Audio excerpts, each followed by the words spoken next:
Day 2, here we go.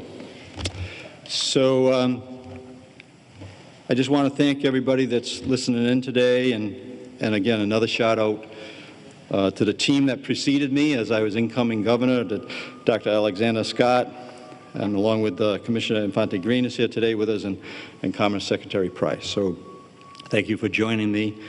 Little birdie told me that it's Dan Schwartz's birthday today, and I just want to thank the vets for all this efforts that they've given to keep us set up and give us a new setup today. That I think that what we're going to do is, each of us will give a presentation, we'll sit down and we'll answer your questions. So if we can accommodate us that way, I think that we can make this nice and smooth and efficient. So yesterday was my first day in office, but we didn't spend too much time behind the desk.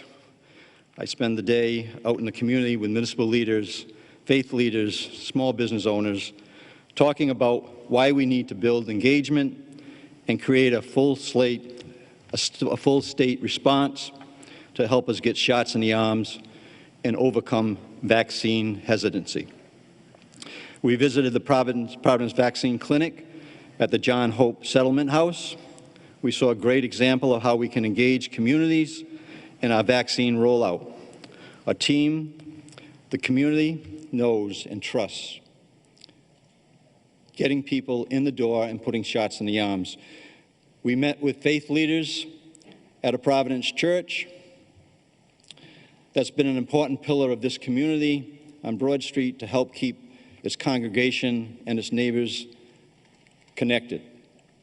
These local leaders know how to do the vital outreach to bring residents in the door and, again, get shots in the arms. We checked in with small businesses on Broad Street to discuss Rhode Island's economic recovery, and that particular business was not aware of the PPP loan. So we're going to send somebody down to make sure that every business in the state of Rhode Island takes advantage of that small business loan before the end of the month. Businesses, as Secretary Pryor has told you, that have 20 or less employees have priority for another 7 days, and we want to make sure that those businesses get their applications in so Rhode Island's economy can benefit from that along with the small businesses. In the afternoon, we made it clear that combating vaccine hesitancy is a top priority. I was joined by municipal leaders and members of the state COVID response team to sign an executive order that directs the Department of Health to engage communities in the state's vaccination efforts and update Rhode Island's outreach and communications plan on reducing vaccine hesitancy. I ended the day in North Providence touring another community vaccinations clinic. I thank Mayor Lombardi. I was there with Senate President Dominic Ruggiero, which is in his district, and saying that thank you to all the staff and volunteers who are mobilizing in remarkable ways to keep their fellow community members safe. And I also add that earlier this week, my wife Susan got online and made a reservation, an appointment to get a vaccination at the Dunk Center. We encourage everybody to use those resources just as my family did, and Sue and I now have our first shot, and our second shot I think is scheduled for March 23rd or something like that, so that's good. Now, we know the fastest way out of this pandemic is through getting shots in the arms quickly and simply.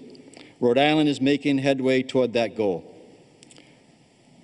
289,000 Rhode Islanders have been vaccinated to date. We're putting 8,000 shots in arms each day. In the last 2 weeks alone, we've seen incredible progress on the speed of our vaccination distribution. Just over the last 2 weeks, the New York Times ranked Rhode Island 50th in the nation, and with the extraordinary work of our National Guard and the entire team and our local municipal leaders, we're now ranked number 7. And we're just going to keep on going up the charts. Over the next few weeks, our team will continue to build on this momentum. On education. Earlier this week, President Biden set a goal for the country to get its teachers vaccinated.